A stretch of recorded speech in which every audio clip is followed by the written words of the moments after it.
Muy buenos días. En este viernes 29 de noviembre, el Museo Nacional de Arte les da la bienvenida a la cuarta sesión del quinto Seminario Anual de Culturas Visuales, que este año 2024 se ha enfocado en la temática Revolución ante lo Bello y Vanguardias Estéticas en Bolivia.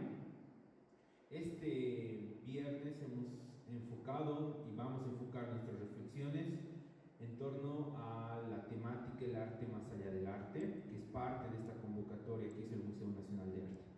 Bueno, para comenzar la jornada queremos dar la bienvenida a María Fernanda Guisado Durán, que con una ponencia con el título del entrenamiento del arte nos va a acompañar abriendo esta jornada de viernes. De manera muy sintética voy a leer una semblanza de la expositora. Ella es profesional en artes plásticas por la Academia Nacional de Bellas Artes Hernando Siles, con mención en gráficas de la especialidad de grabado y en diseño gráfico por el Instituto Técnico ESCA. Destaca con el premio 14 de septiembre con la especialidad de grabado en 2014, menciones de honor en el premio Ibar Méndez International Foundation del 2013, concurso Jóvenes Creadores Santa Cruz en grabado y fotografía 2016, premio en la categoría de grabado en el concurso plurinacional Eduardo Aroa, premio en el concurso de humor gráfico e ilustración de Cochabamba 2017, participante del programa Expresarte promovido por el Centro Cultural de España en 2017, primer lugar del concurso audiovisual sobre sistemas alimentarios sostenibles UNITAS Bolivia 2020, reconocimiento a la excelencia en diseño gráfico por el Instituto para la Promoción de la Pequeña y Gran Empresa Bolivia 2021 y premio de ilustración en Diseñarte Bolivia 2021. Complementa su formación con la fotografía, curaduría e historia del arte, diplomado en educación superior y gestión de educación por competencias, además de un diplomado en museología y museografía. Artista registrada en el Sistema Plurinacional de Artistas Bolivianos, expositora en diversas muestras colectivas de arte nacional e internacional, facilitadora de talleres en arte, diseño y ponencias sobre estos temas en espacios culturales y universidades. Es autora del libro de humor gráfico Tiempos Mejores, publicado por la editorial 3600. Hoy está dedicada a la ilustración, arte y a la docencia universitaria en la Universidad Franz Tamayo en la Ciudad de Arte. Muchas gracias, María, por darte el espacio, por mandar tu propuesta, y tienes el micrófono. Gracias. Bueno, gracias Marcelo, gracias a todos por estar acá y a los que nos están viendo de manera virtual. Bueno, sí, la ponencia que quiero mostrar en esta oportunidad es para hablar sobre el entendimiento del arte. Y bueno, básicamente creo que estamos rodeados de imágenes, de información visual, que quizás estos dos conceptos tienden a mezclarse, ¿no? Entonces, en principio, podríamos decir que el arte tiene esta naturaleza tan esquiva, tan dinámica, que continuamente va pasando de un lado a otro y impide darnos esa definición, ¿no? Es muy escurridizo todo lo que consiste y quiere decir el arte. Y bueno, en principio la elaboración de la comunicación visual, de las imágenes visuales en general, estaban muy destinadas a la idea de la devoción, del culto, ¿no? Más que ser un objeto de apreciación, precisamente porque tenían la idea de que todo lo sagrado, todo lo divino albergaba dentro de estos objetos. Posteriormente, la contemplación hacia la naturaleza, el desarrollo de la perspectiva y el entendimiento de la luz confieren a la imagen un enfoque que valora más las habilidades técnicas que el significado en sí. Es decir, en esta época el arte persigue esa idea de retratar lo más fiel posible la realidad mediante las imágenes, ¿no? Es por eso que la técnica está por encima del significado de la obra. Y esto va a mantener este ritmo bastante tiempo con el barroco, con el rococó, con el romanticismo, independientemente de hacia dónde está enfocado su mensaje, ¿no? Pero la idea de retratar esa realidad sigue vigente y permanece el valor en la obra mediante ese enfoque,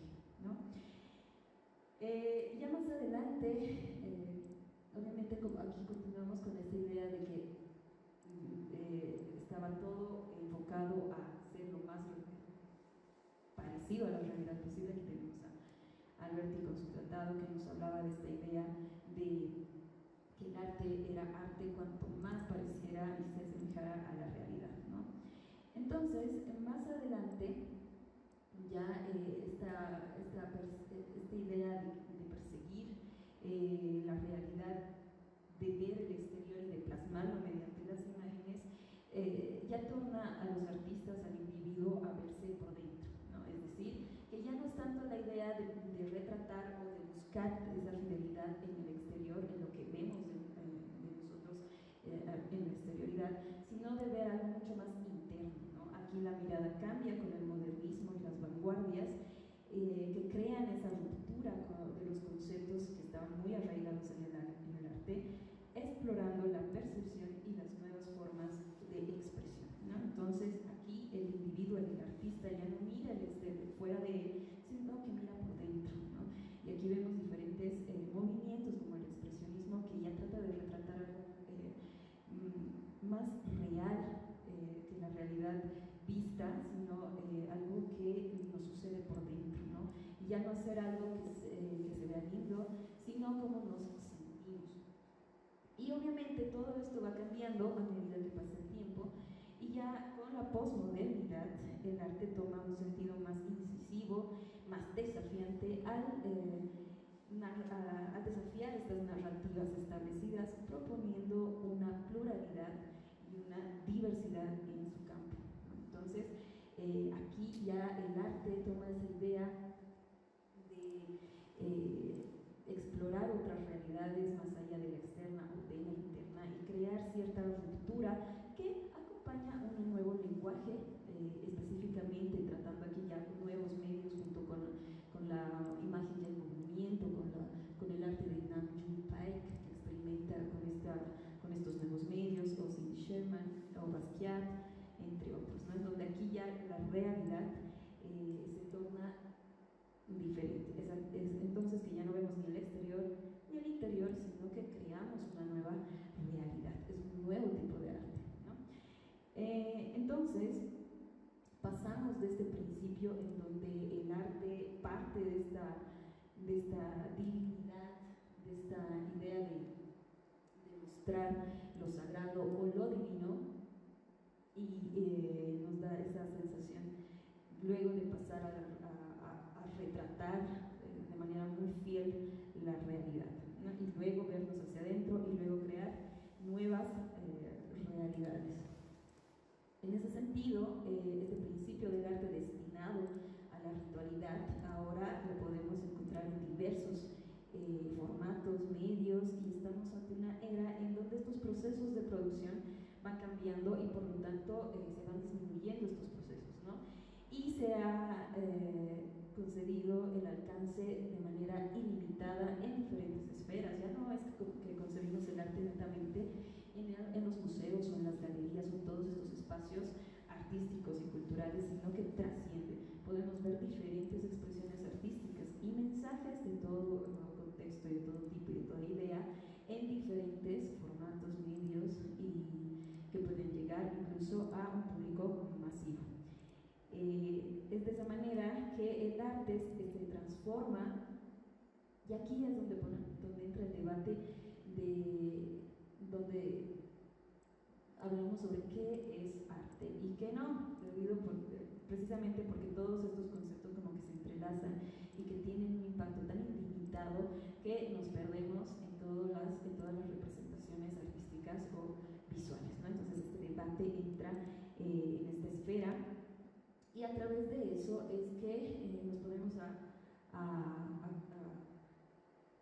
conceptuar básicamente lo que sería el arte y cómo denominarlo, ¿no?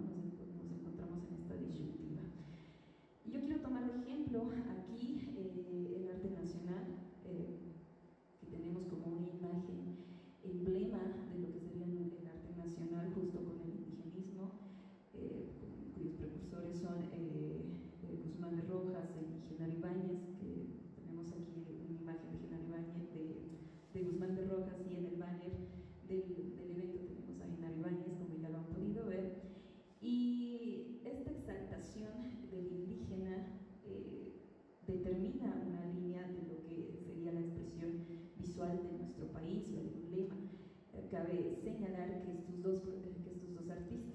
marcan esta línea desde la Academia Nacional de Bellas Artes, en donde terminan formando a varias generaciones de artistas plásticos, ¿no?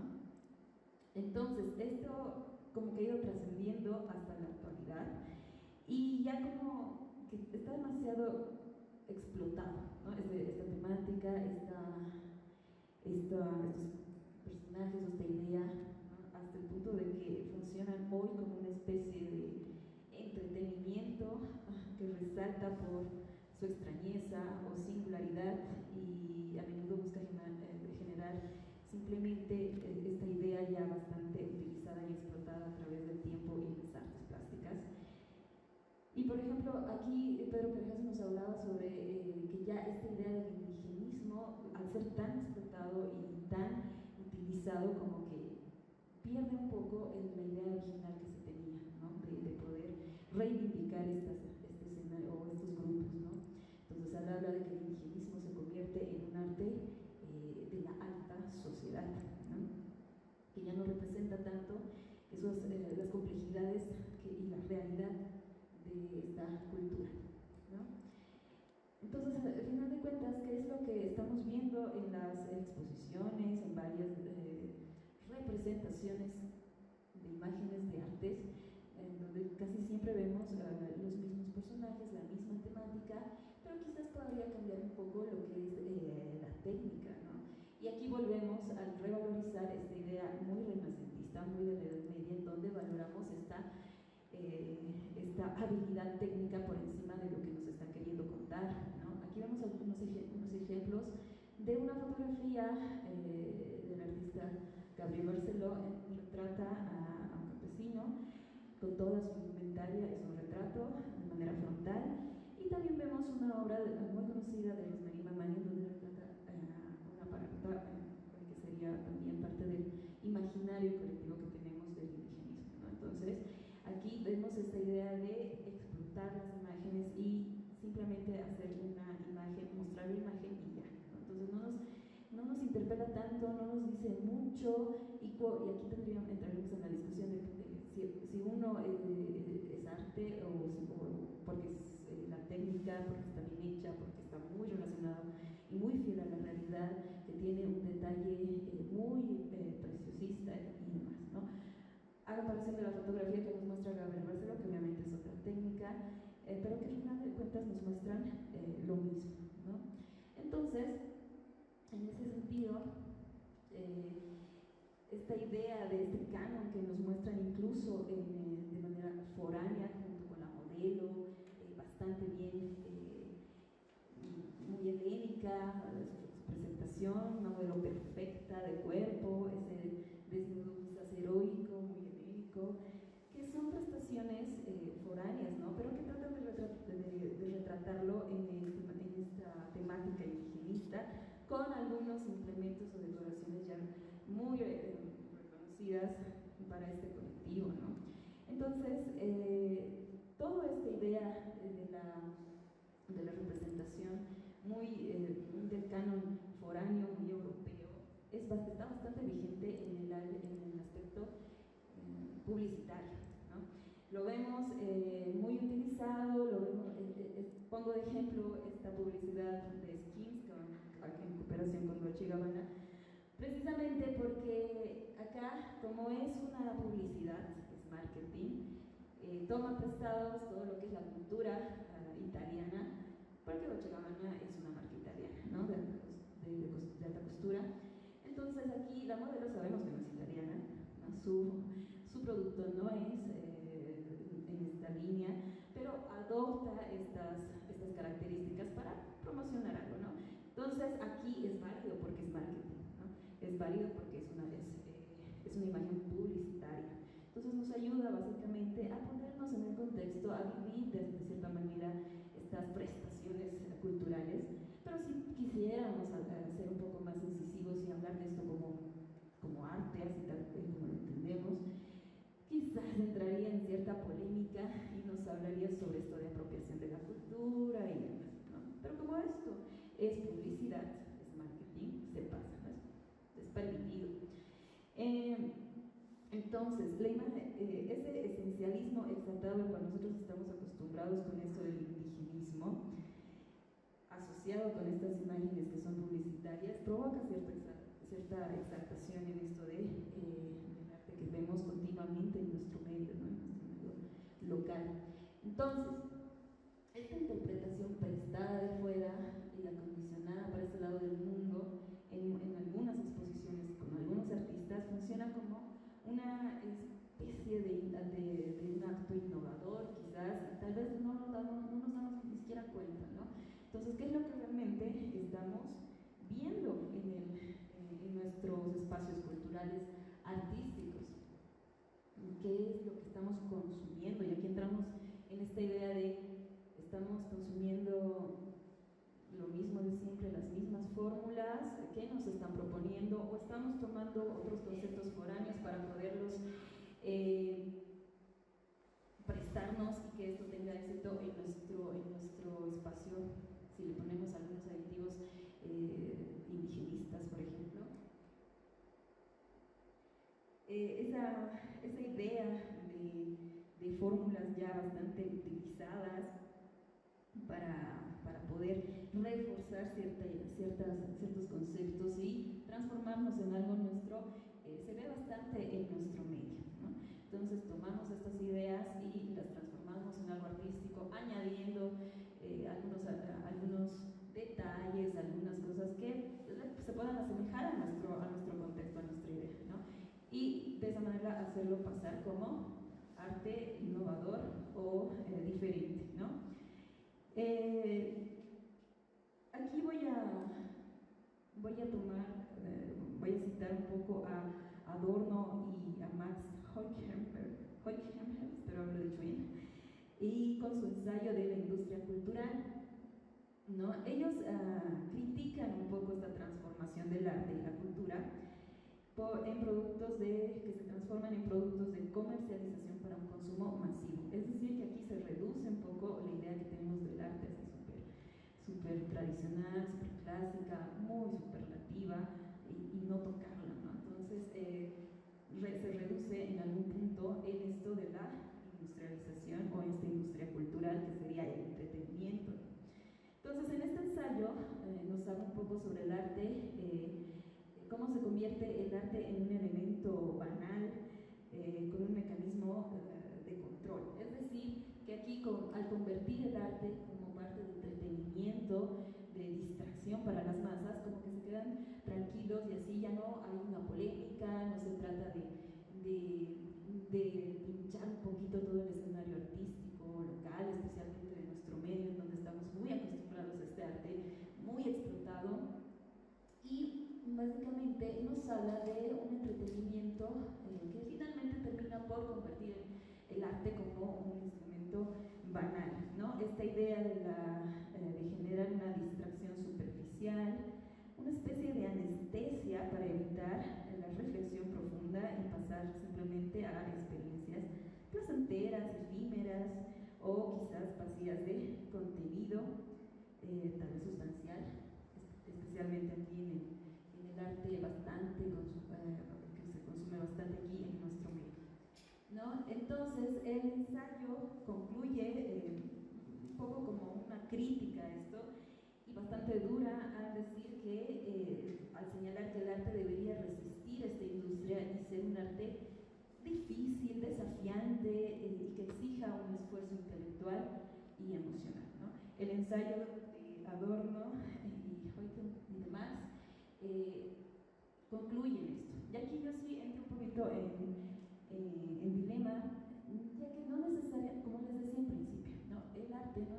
En el momento en que nosotros intentamos darle una definición, intentamos encasillarlo en un cierto lugar, el arte se va. El arte es bastante escurridizo, no se deja encasillar, ¿no? Y en ese sentido tampoco podría estar en esta conclusión que tiene el ensayo de Adorno y Marx, porque el arte puede también ser parte del entretenimiento, parte de ahí en realidad, ¿no? El entretenimiento tiene que ver con lo lúdico, con el placer y todo lo que es también el placer estético. Entonces, yo diría que el entretenimiento del arte puede facilitar antes de entrar aquí. Entonces el arte puede facilitar más bien esa conexión con ciertos medios, con ciertos públicos más amplios y más diversos, que quizás en primera instancia no están tan relacionados con el arte o con toda esta esfera cultural o artística, ¿no? Entonces el entretenimiento también podría funcionar como ese catalizador para poder entrar a este medio, ¿no? Algunos ejemplos en el cine, vamos a hablar sobre... hay muchos ejemplos, ¿no? A mí el primero que se me viene a la cabeza es Parasite, o la película Parásitos, en donde es entretenido, es lúdico, tiene ciertos momentos de sátira, pero también eso como entretenimiento, pero en el fondo nos está hablando de temas que realmente nos interpelan, que son problemas sociales y demás. Entonces hay un equilibrio en esto, ¿no? Entonces no necesariamente el entretenimiento puede estar en un lado y toda esta parte intelectual y emocional de conexión con el arte en otra parte, ¿no? Hay un cierto equilibrio porque también nosotros como personas, como seres humanos, nos gusta disfrutar, ¿no? Y no todo tiene que ver con algo tan serio y tan esquemático como lo quieren plantear acá en este ensayo de la industria cultural de Adorno. Vamos a poner algunos ejemplos de esto, de algunos artistas que están en medio de esto de lo lúdico, de lo entretenido, con esta idea intelectual y emocional que propone este ensayo, ¿no? Hablamos un poquito de Keith Willy, es un artista norteamericano. Él es completamente tradicional, su técnica más usada es el óleo, lienzo. Entonces él trabaja mucho sobre el realismo, ¿de acuerdo? Tiene un alto contraste en sus obras, pero el realismo es básicamente su lenguaje. Entonces, como les decía, este artista es afrodescendiente y en su obra trata de reivindicar un poco estos escenarios muy resguardados, muy exclusivos del arte europeo, de los grandes maestros, ¿no? Entonces se lo utiliza como un lenguaje, pero lo resignifica al poner a su gente, a las personas de su grupo social en estos escenarios, ¿no? Lo que le da una nueva narrativa a este ambiente europeo, este arte muy de los grandes artistas, y que él básicamente trata de incluir esta agrupación en narrativas donde no se los podría mostrar antes, ¿no? a estos colectivos. Entonces muestra esta idea de resignificar a su grupo o a su colectivo desde un punto en donde nunca antes lo habían hecho otros artistas, ¿no? Entonces, quizás esto les pueda parecer algo familiar con algún artista de nuestro medio, ¿no?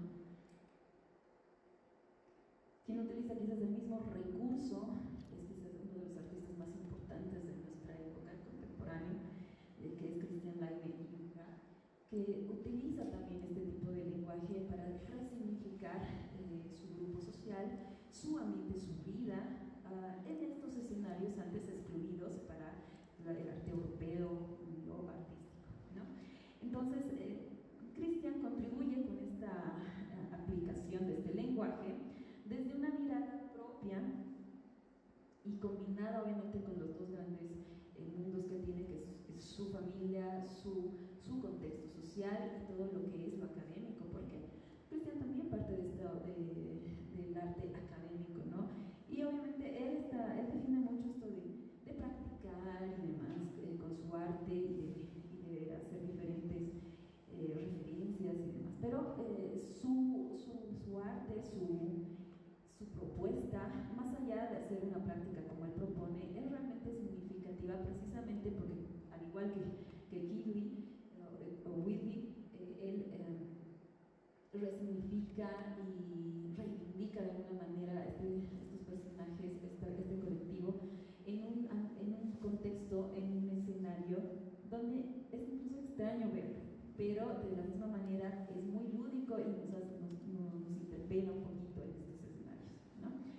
Entonces, estos dos artistas manejan este equilibrio entre el entretenimiento y todo lo que sería lo intelectual, lo emocional, que es característico del arte como lo conocemos, ¿no? Entonces, como les decía, esta idea del entretenimiento que tenemos puede funcionar como una conexión para nuevos públicos y para diversas opiniones y perspectivas. No es del todo malo, ¿bien? Como hemos podido ver, hay artistas que lo utilizan en una especie de equilibrio y de hecho potencializa su obra, ¿no? Y lo hace incluso mucho más memorable y quizás nos ayuda a conocer otras esferas que en otros contextos no lo hubiéramos podido conocer, ¿no? Aquí yo pongo una imagen de Robert Moon, que es un diseñador de alta costura, y este es un ejemplo de cómo el entretenimiento y el arte puede posicionarse en varias esferas, ¿no? El trabajo de Robert Moon es más performativo que de alta costura, ¿no? Entonces nos ayuda no solo a conectar con la alta costura, sino también nos ayuda a todas las referencias que tiene Robert Moon al poder plasmar sus ideas, ¿no? Entonces, vamos a decir que el entretenimiento no es malo en sí mismo, ¿no? Todos buscamos cierto placer estético, una experiencia válida puede ser este placer estético, pero por sí solo el entretenimiento también resulta ser banal, ¿no es cierto? Superficial y efímero. Nos sucede en todo. Nos sucede en la música, nos sucede en el cine, nos sucede en la comida. Estamos acostumbrados a ver desde películas muy profundas, con un mensaje bastante revolucionario quizás para cada uno, hasta películas de palomitas, ¿no es cierto? Nos funciona, nos sirve, es lúdico, es entretenido, pero quizás no nos alimenta tanto, ¿no? Pongámoslo en comida. Nosotros podemos comernos y nos gusta mucho una hamburguesa, ¿no? Nos calma el hambre, es rico, nos puede ayudar a calmar esas ansias quizás, pero ¿qué tanto nos alimenta? ¿Qué tanto nos nutre? ¿No? Quizás a la larga incluso nos siente mal, pero de vez en cuando no está mal. Pero a diferencia de la comida que es más nutritiva, como frutas o verduras, obviamente eso nos va a nutrir más, ¿no es cierto? Nos va a dar una idea más, o más bien nos va a dar una salud mucho más favorable. Sucede lo mismo en la música, ¿no? Creo que es lo que más estamos conectados con música, desde la música clásica que nos puede ayudar a concentrarnos, hasta la música que no nos dice mucho, pero que nos gusta bailar, ¿no? Entonces, por sí solo, el entretenimiento en el arte no llega a ser malo, no es intrínsecamente malo para él, ¿bien? Todo depende del contexto, del propósito, del impacto que queremos dar como artistas, como público consumidor y como gestores o espacios culturales, ¿no? Aquí lo que tendríamos que decir es qué queremos ser, ¿no? Nosotros como artistas, ¿qué tipo de alimento queremos ser para el público espectador? Y para el espectador, ¿qué tipo de alimento quieren consumir? ¿No? Y para los espacios y gestores culturales, ¿qué quieren ofrecer a su público? ¿No?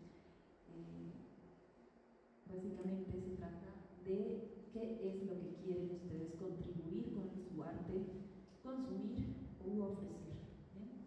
¿Quieren ser comida chatarra? ¿Quieren ser comida saludable? ¿Quieren ser una granola que nos venden como algo nutritivo y saludable y fortalecedor, pero en realidad está lleno de aditivos y conservantes, ¿no? Entonces, parte de la idea y de la decisión de nosotros como artistas, de los espacios culturales y obviamente de nuestro público consumidor. Yo soy María Fernanda Isadora, muchas gracias por el espacio y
idea desafiante del arte, ¿no? Este es un gesto artístico, de hecho tiene un trabajo muy pulido con sus esculturas, toda la polémica que genera con ellas, pero esto ha sido una obra más que todo desafiante para la Bienal en donde se ha presentado, que es una Bienal bastante conocida en Estados Unidos, si no estoy mal, en donde está muy en boga la comercialización del arte y toda esta idea de la venta del arte, ¿no? Entonces este es un gesto artístico de Mauricio Catlán, ¿no? Entonces tenemos que tomar en cuenta que el arte es un reflejo de nuestro entorno, de nuestro contexto, ¿no? Entonces esto es una muestra y de hecho es una de las obras más populares de nuestro tiempo.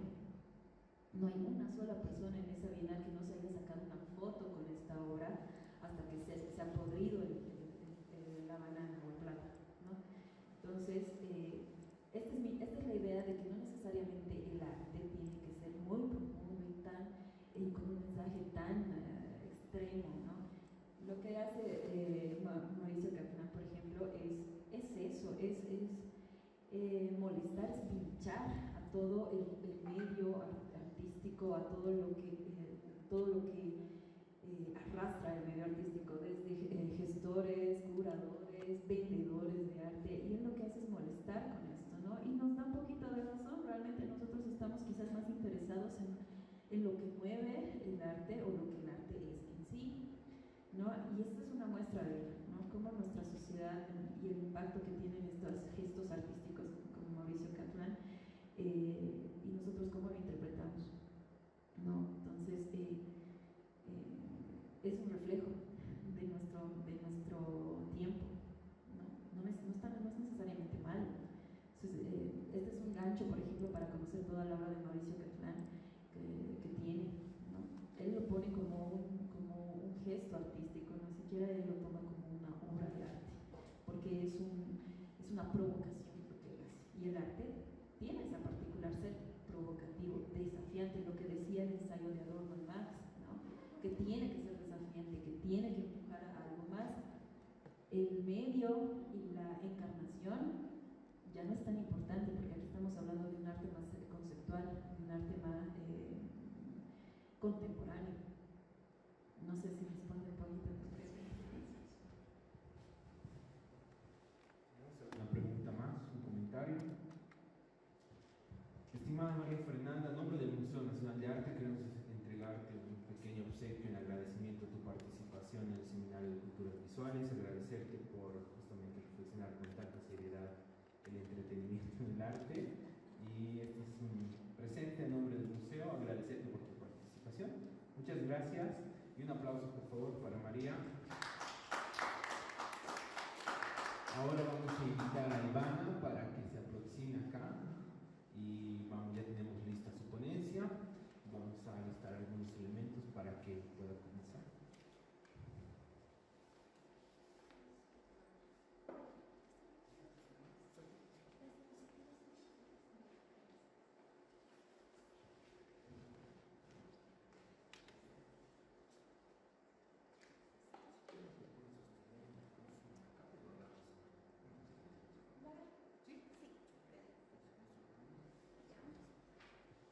Bueno, en esta mañana, continuando con el quinto Seminario Anual de Culturas Visuales del Museo Nacional de Arte, tenemos a Ivana Gabriela Molina Paza. Ella investiga artefactos culturales, ganó el primer lugar del 21 concurso municipal de investigación, Nuestra Historia desde Miradas Jóvenes, y el primer concurso nacional de ensayos biográficos, Mujeres en Nuestra Historia. Becaria de la UNSA para las jornadas de jóvenes investigadores en la AUGM en 2022. Fue investigadora adscrita del MUSEF en el marco de la reunión anual de Etnología 2023. Publicó el ensayo Libros y Bibliotecas en La Paz entre 1920 y 1945, incluido en el libro Vértigo Liberal del 2019. Ivana también ha participado el año pasado en nuestro seminario. Muchas gracias, Ivana, por siempre proponer, investigar, presentar los resultados de tus reflexiones e investigaciones. Y ella tiene una ponencia que nos va a compartir esta mañana, que tiene por título Los indios andinos les cantaban a sus deidades acuáticas, narrativa iconográfica de la resistencia cultural andina en la colonia. Muchas gracias, Ivana, y estamos escuchando y atentos. Tienes el micrófono.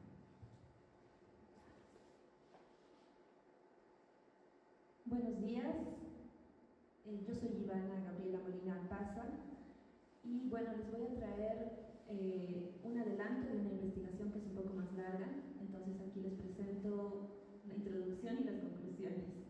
¿Ya? Siguiente, por favor. Bueno, mientras camina, la mujer bailando un vellón de lana blanca en una rueca que gira en el aire, lleva cargada su guagua en la espalda, que ha quedado dormida con una manito colgada fuera del aguayo. Junto a la hilandera va un hombre que lleva una huisca enrollada en su brazo y viste poncho. La pareja anda a paso lento. El hombre está absorto en la lectura de unos papeles que sujeta en su mano, absorto en las palabras que pronuncia a media voz. Al acercarme para ver qué lee él, por un instante imagino que lee la Biblia o los folios de un texto legal, pero no. El hombre lee unas partituras de música. Esta pareja con su bobita está pintada en el lienzo Indios Serranos Tributarios Civilizados del siglo XVIII. Esta es la pintura de la que les hablo. Y bueno, cuando Bolivia todavía no existía y estas tierras eran parte del virreinato peruano, el virrey Manuel de Amat, que gobernaba entre 1761 y 1776, ha comisionado al limeño Cristóbal Lozano que pinte una serie de pinturas de castas. Esta es la única que hay del virreinato peruano y en esa serie está esta pintura de la mujer hilandera, su guaguita y el hombre que lee partituras. Bueno, aunque las castas se relacionan con la procedencia de las personas, es decir, indios nativos de América, españoles nacidos en Europa y la población negra esclavizada en África, eventualmente el resto de la población que ha nacido en América Latina nace aquí. Entonces las castas sirven para señalar que aunque toda esta población es de aquí, no todos son iguales. Estas pinturas retratan parejas con sus bebés, es decir, representan la suma de las castas y sus productos. Por ejemplo, entre las pinturas de castas es muy usual ver la suma de español e india, que daba como resultado un mestizo, o por ejemplo también la suma de indio más mestiza, que tenía como resultado un cholo o una chola, y así sucesivamente con todas las demás castas, en series que van entre 16 y 20. Casi toda la serie de pinturas comisionadas por el virrey Amat al pintor limeño Cristóbal Lozano muestra esas ecuaciones humanas. Sin embargo, esta pintura que ven acá es una especie de excepción. ¿Por qué? Porque como ven, aquí no hay una sumatoria de castas. Tanto el hombre como la mujer son indios y por lo tanto su descendencia también es una guagua india. Lo peculiar de esta pintura es que el fruto de es que el pintor, como ven arriba, la inscribe como indios civilizados y delinea al hombre de poncho como un indio que sabe leer. Esta pintura revela que la cultura escrita ha sido un artefacto usado para señalar un horizonte cultural en los Andes, usado en contraposición y desmérito de la riquísima cultura oral andina. Se conoce que en la colonia, en los virreinatos donde ahora se sitúan México, Perú y Bolivia, sí existían músicos indígenas que eran maestros de capilla en las iglesias. Ahí, por ejemplo, tenemos el registro que está custodiado por el Archivo y Biblioteca Nacional de Bolivia de 1602 de un contrato firmado entre un indio y la Iglesia de La Plata para que éste sea contratado para tocar chirino, que es un instrumento antecesor del oboe. Pero no solo eso, y no solamente la parte andina, sino que la parte amazónica de Bolivia, en ese entonces no era Bolivia. Sin embargo, se han encontrado muchas partituras de música litúrgica en lo que en ese entonces eran las reducciones jesuitas del siglo XVIII. Todas esas partituras están custodiadas ahorita en el Archivo Musical de Chiquitos y se dice de esas partituras y de la música que se hacía en ese entonces en Chiquitos que todos los cantantes e instrumentistas eran indios. Y sin embargo, viene la pregunta, ¿será que estos indios serranos, chayanteños y chiquitanos, a ellos no les rondaba la pregunta, ¿cómo podemos cantar el canto del Señor en tierra ajena? Y más allá de la música litúrgica que está representada acá en esta pintura, los indios tenían sus propios cantos. Antes de cantarle al Dios cristiano, ¿a quién le cantaban los indios? Bueno, las fiestas de indios son narradas en documentos escritos que han quedado del tiempo de la colonia. Uno de ellos, de los más tempranos, es el Confesionario para los curas de indios. Este es de 1585. Ahí se relata cómo eran las fiestas de indios.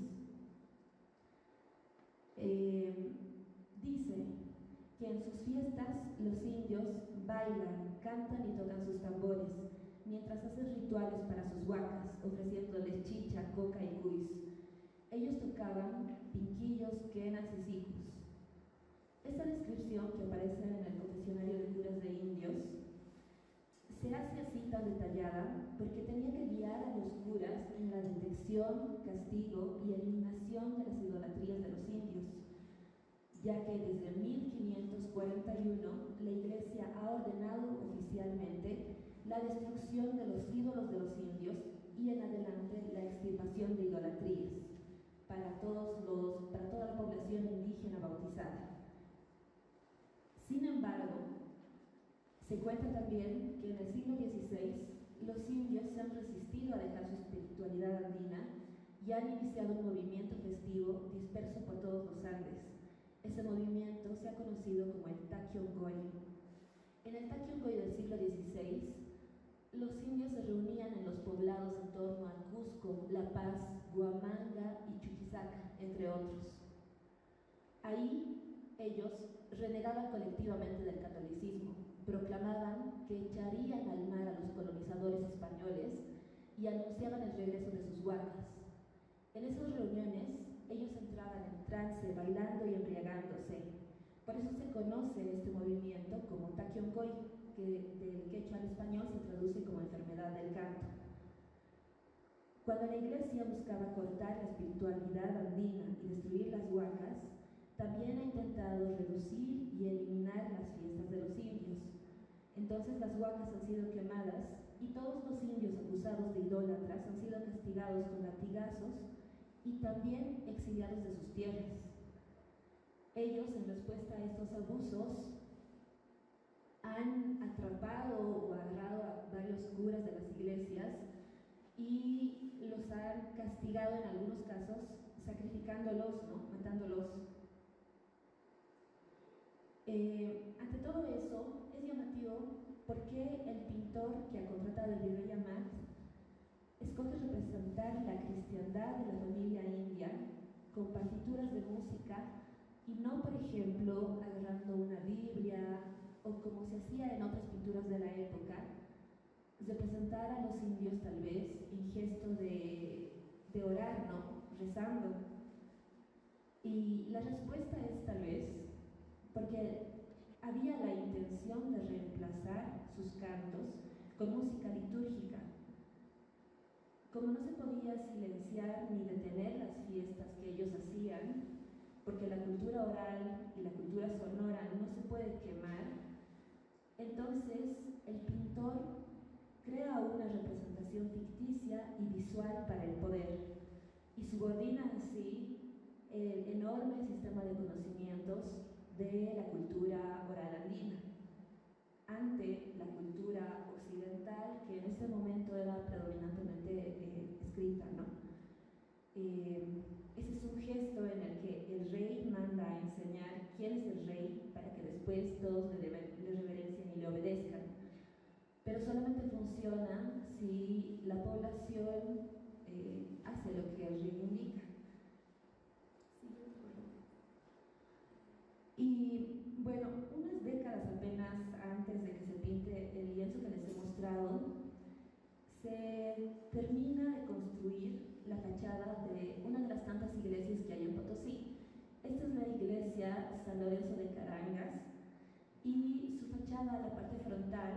se ha terminado de tallar entre 1728 y 1744. Esta fachada, de lejos, es sorprendente porque está llena de adornos, tiene caras, flores, soles, lunas, plantas que se trepan en la piedra y que presumen sus ricos frutos. Y arriba, al centro, hay un arcángel que está posado. Cuando se mira por primera vez, es como mirar una especie de selva. Las manos indígenas o mestizas que han tallado la piedra te dejan casi atónito, y para apreciar esta frente falta más que una simple mirada. Con calma, cuando te acercas, se puede ver que en la parte de arriba, sobre la puerta, bajo el arco, y casi a la altura del arcángel que está al centro, a sus dos costados están las dos famosas sirenas charanguistas. Ellas, dos mujeres pez, de cintura para abajo tienen su cola escamosa que termina en una aletita, y de su cintura para arriba lucen un torso desnudo de mujer y sus cabellos largos. Ambas tocan sus charangos.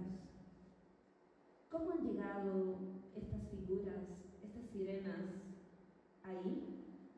Hay dos posibles lecturas. La primera es que, según la mitología cristiana de la Edad Media, ya se pensaba, eran muy populares las sirenas, ¿no? Y estas criaturas eran la representación del pecado, de la lujuria, del hechizo, y de todo eso que te atrae con su canto hacia la perdición, la muerte y la condena y pérdida del alma en el infierno. Desde una lectura, tal vez para la iglesia, que estén ahí talladas, significaría que han sido subordinadas al poder del Dios cristiano y que finalmente se han unido a los ángeles musicales del cielo para tocar música litúrgica que sonaba en ese entonces en lo que se imaginaba que era el cielo cristiano y en las iglesias. Sin embargo, una segunda lectura muestra que estas sirenas son muy populares en los Andes durante la colonia, y aparecen varias representaciones de ellas, no solo talladas en piedra, sino en lienzos, en queros, que bordean la cuenca hidrográfica del lago Titicaca. Aparece su figura en una ruta que va más o menos desde el Cusco a Potosí, que era uno de los tránsitos más importantes para la extracción de plata del cerro y también para la comercialización de productos agrícolas. Bueno, sin embargo, a diferencia de otras figuras musicales de ese tiempo, como por ejemplo los ángeles que aparecen en las pinturas coloniales, usualmente van acompañados, como en la primera pintura que les he mostrado, con partituras, porque son parte de un coro que hace música litúrgica, y otros ángeles, unos cuantos, aparecen también tocando instrumentos de cuerda. Pero a diferencia de ellos, ninguna de las sirenas que hacen música es representada junto a partituras. Es como si ellas, igual que la mayor parte de la población india o chola, tampoco sabían leer ni escribir. Y desgraciadamente, sin leer ni escribir, los rasgos más puntuales de estas figuras no terminan de explicar la presencia de estas sirenas en la parte andina. Sin embargo, entre los documentos también coloniales, parece que oír hablar de seres acuáticos que eran mitad pez y mitad persona no era tan raro, tal vez era incluso un poco frecuente, y sus menciones quizás eran insistentes, porque sus nombres permean al primer diccionario español aymara de 1612.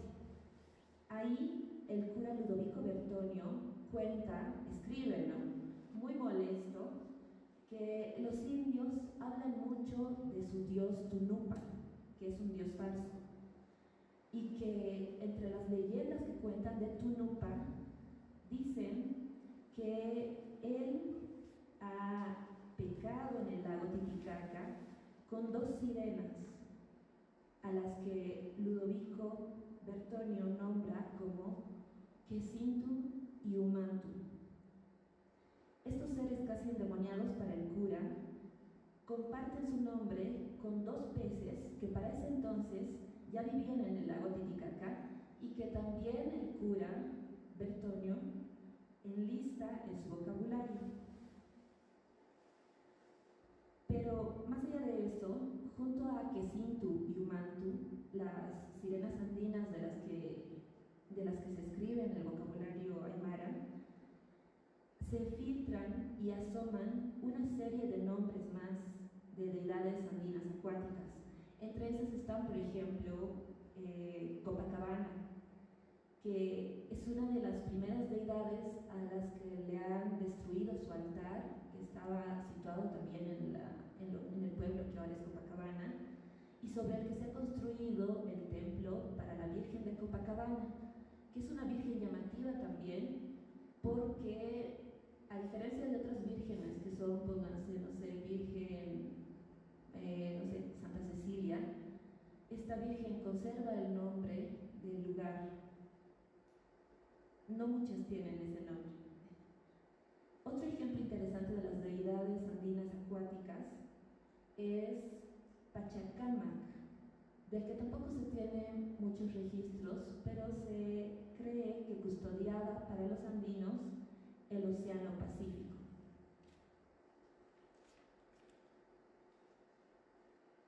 Bueno, de este tiempo de la colonia, lo que más se reitera en las crónicas, como han podido notar, por ejemplo, incluso en el diccionario, ¿no?, siempre se trata de quienes escriben, dicen estas deidades andinas existen porque los indios todavía no se desengañan y todavía no entienden que el Dios cristiano es el único y verdadero. Y también aparecen en las crónicas andinas de Potosí, por ejemplo, varias menciones, ¿no?, sobre la música que dicen los cronistas muy enojados. Siempre en las noches no podemos dormir porque se escucha hasta aquí la música que hacen los indios, que le piden al cerro más plata, y bailan y toman, y su música endemoniada. Y hay varias de esas descripciones que lamentablemente no detallan ni los instrumentos ni los bailes, sino que son expresiones del momento, digamos, ¿no?, las opiniones de quienes escribían, de la mayor parte de quienes escribían. Solamente en el diccionario aymara de Bertonio, como él estaba haciendo un diccionario de palabras en aymara, enlista más de una veintena de bailes indios, y a veces describe para qué eran los bailes indios, o qué se tocaba, o cómo se bailaba. Y también en el confesionario para curas de indios también se describe más o menos cuándo se hacían los bailes, para agarrarlos, ¿no?, ahí, para decirles dejen de hacer eso, y cómo se llamaban las fiestas.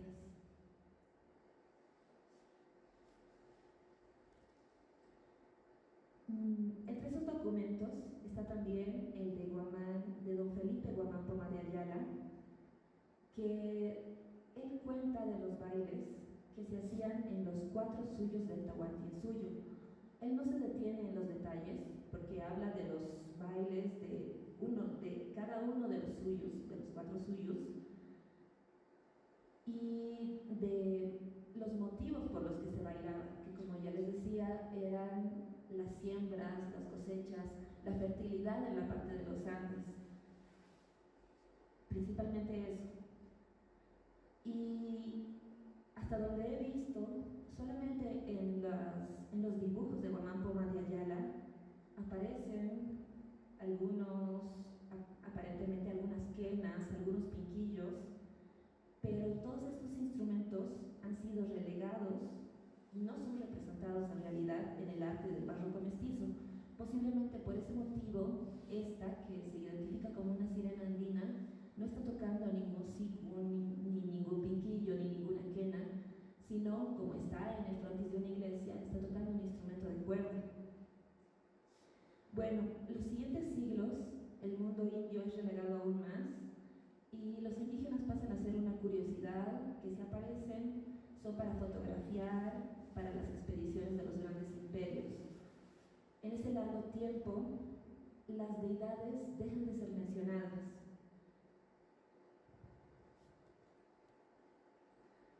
Sin embargo, la fuente de inspiración de las sirenas, los peces del Titicaca, comienzan a ser catalogados en los registros taxonómicos de los museos de historia natural de los grandes imperios, por ejemplo, del Imperio francés y de Gran Bretaña. Sus nombres son enlistados con una denominación en latín para las investigaciones científicas. Como aparece ahí, todo el género de peces del lago Titicaca, que son endémicos de ese lugar, es decir, no hay en otro lugar, ni pueden vivir en otro lugar más que en el lago, están bajo el género Orestias. Pero, más allá de esas investigaciones, en el vocabulario aymara se continúa diciéndole humanto a un pez que vive todavía hasta el siglo XX en el lago. Estas expediciones científicas que se hacen en el lago Titicaca resaltan dos, ¿no? Porque se pueden encontrar los registros en internet, en páginas de datos libres, una de 1840 y la otra de 1940 más o menos. Son tal vez las únicas, ¿qué vendrían a ser? Las únicas fotografías de estos peces que nos quedan. ¿Por qué? Porque para mediados del siglo XX, estos peces en los que se han inspirado las personas para crear tal vez todas sus deidades andinas acuáticas, comienzan a desaparecer porque son desplazadas por peces introducidos al lago Titicaca, que no eran de aquí, sino que se traen porque se piensa que así va a aumentar la producción piscícola del lago, como por ejemplo el pejerrey y la trucha. Y para la década de 1990, el humanto es finalmente eliminado del lago y se comienza a considerar una especie extinta. Se comienza a considerar porque para declararla definitivamente extinta tiene que pasar 50 años de no haber encontrado más esa especie en su hábitat. Y sin embargo, bueno, tal vez personas de mi generación ya no hemos podido ni ver ni saber de estos peces, pero hablando con mis abuelos, ellos siempre hablaban, ¿no?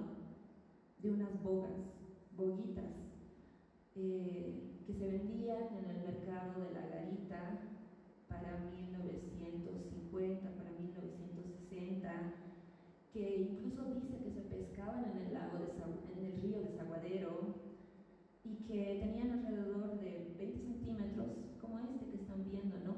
20 centímetros y un poco más, y que todavía tal vez si preguntan a sus abuelos que hablan en aymara, les preguntan por unas bogas que antes se comían, les van a decir, ¿no? Con los mismos nombres que ha escrito Ludovico Bertonio.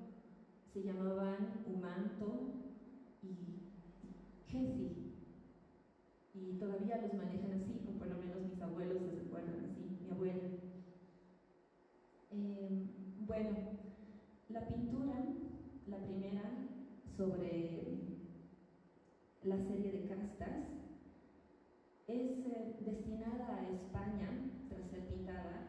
Esa serie de pinturas viajan hasta España para ser exhibidas en el gabinete real del rey, y esa Y vuelve el año 2023 a América Latina para una exhibición en el Museo de Arte de São Paulo, Brasil, ¿no? La exhibición se llamaba El mundo al revés, Pachacuti.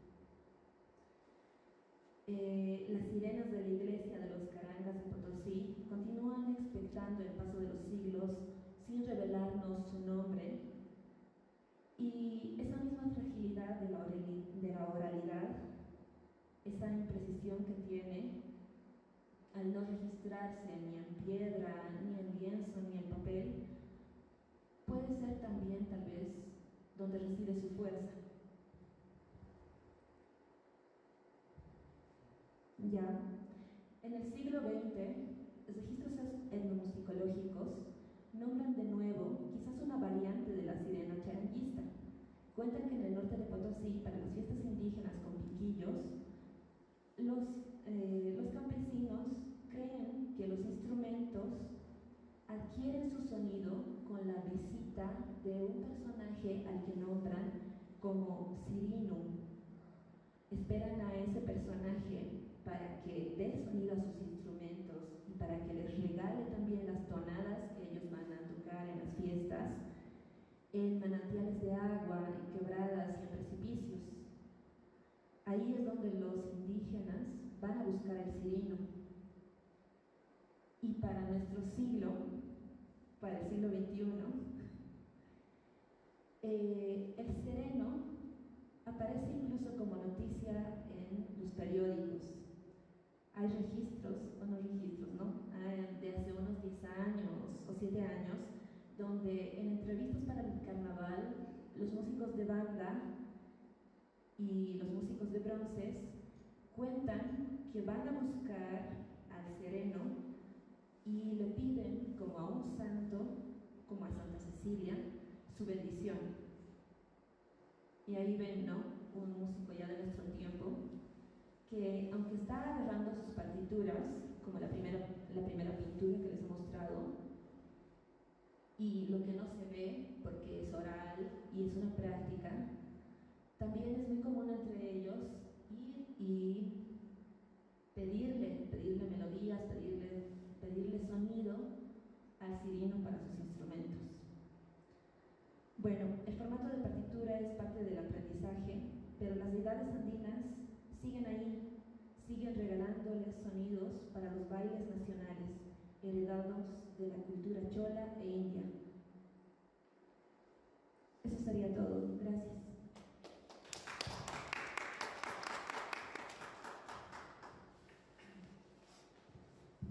Muchas gracias, querida Ivana. Abrimos el espacio a preguntas, comentarios del público, si hubiera, por favor.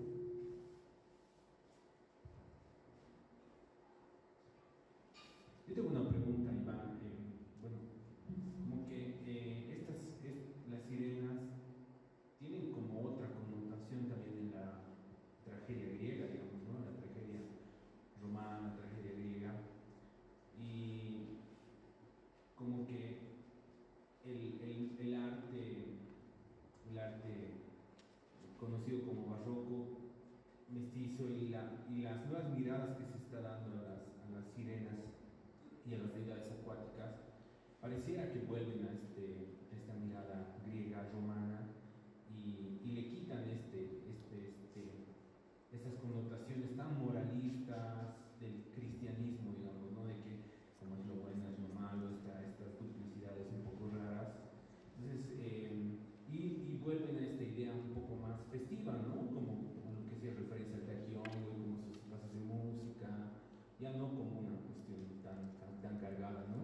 Entonces, no sé si le has dado una mirada también a esto, porque justamente hay algunos textos que critican un poco esta mirada como la que he trabajado Carlos Mesa. Hay un libro de las sirenas charanguistas, no sé si lo has chequeado, en realidad un ensayo político de defensa del mestizaje como un hecho constitutivo de la nación, digamos, ¿no? Y sabemos en qué ha derivado eso. Entonces tiene una intención, pero esta mirada como la tuya es un aporte para desmontar, descolonizar y entender de otra manera aquello, ¿no? Es una sugerencia que me hacía sobre una mirada que tengo de tu presentación. Gracias, Marcel.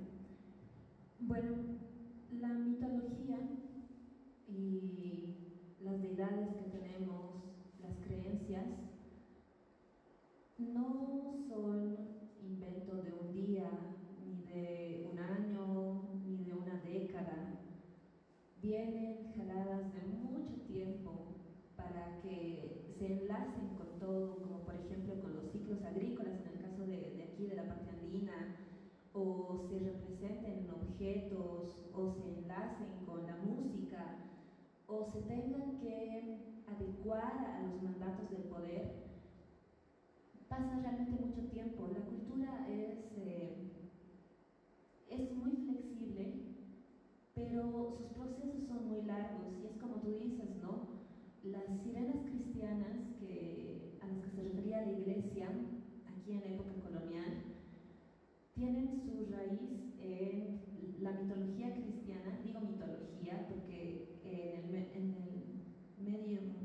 la Edad Media, no, dentro de las ideas cristianas se habían filtrado una serie de criaturas como las sirenas y otras más, pero que no venían de hace un año o dos o tres, sino un intercambio cultural de Europa con el Medio Oriente, con el Extremo Oriente, con todo lo que se sabía hasta ese momento, pero también con todo lo que se desconocía y a lo que se temía. Una de las partes más interesantes para mí ha sido que las sirenas griegas, porque desde Grecia ya se hablaba de sirenas, no eran seres acuáticos, sino seres del aire.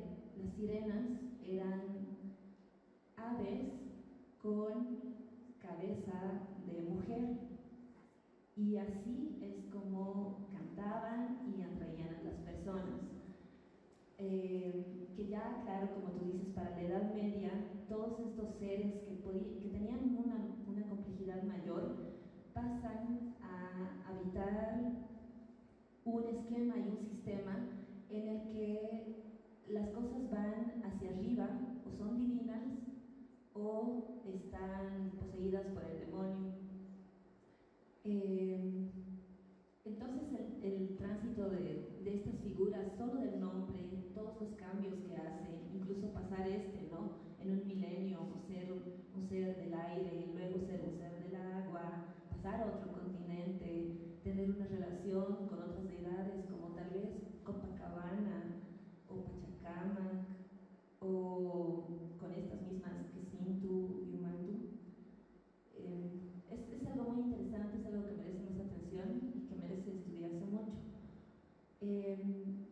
Estas lecturas que se han hecho, las primeras lecturas, ¿no? Recopilaciones que se han hecho de todo esto, vienen de hace más o menos 50 años. Creo que el primer texto en el que se vuelve a hablar con nombre, dar el nombre a estas sirenas charreguistas como posiblemente Kesintu y Umantu, viene del libro de Teresa Gisbert de 1980. Y aunque es un gran logro tratar de por lo menos darle un nombre a ellas para tratar de hacer una conexión, y sin embargo también tenemos que pensar cuál era el contexto en ese momento, ¿no?